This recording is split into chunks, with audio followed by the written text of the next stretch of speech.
Ves este moinante? Parece a ti que leva aí toda a mañá a rañala sen facer nada. Pois aínda así, ten máis legitimidade nese cable que ti en calquer sitio onde estés.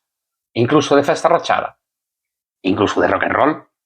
Este paxaro leva convivindo co ser humano máis de 10.000 anos. Antes de que existise España. Antes de que existise o Reino de Galicia. Antes de que existise Roma. Este bicho xa estaba aí, mirando como montábamos todo. E o desmontamos. E como chegou ata aquí? Pois mentres outros animais tiñen que casar, dixar, loitar pola supervivencia, o pardal mirou o humano, mirou o trigo e fixo os cálculos. Non é que sexa bajo como a ti, é que é listo. Que non é o mesmo, aínda que ás veces o pareza.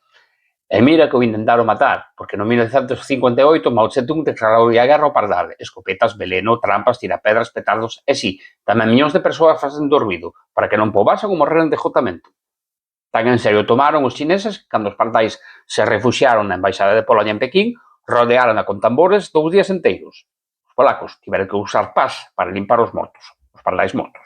Resultado, sen pardais, os insectos arrasaron as colleitas e a grande fame matou entre 15 e 55 millóns de persoas en China. O pardal sobreviviu, Mao tivo que importar pardais da Unión Soviética para repoblar o país. Vamos, que perdeu Mao. E en Galicia, pois o pardal aquí é dos nosos. Non migra, non marcha, con orballo, con temporal, con aquela humidade que se che mete nos osos. El queda, empapado sí, con cara de poucos amigos tamén.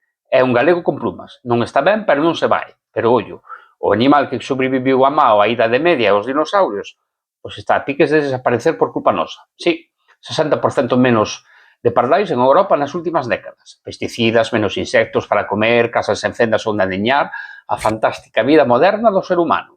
10.000 anos con nosto e estamos a cajar en 50. Así que a vindeira vez que vexes un pardal, saúda ou anda. Leva contigo desde antes de que papá metera unha sementinha na barrixiña de mamá, xa me entendes. O mínimo que lle debes son os bons días. Así que veña, ale, xa aprendites a hoxe. Espabila, que non vou vivir para sempre. Chao.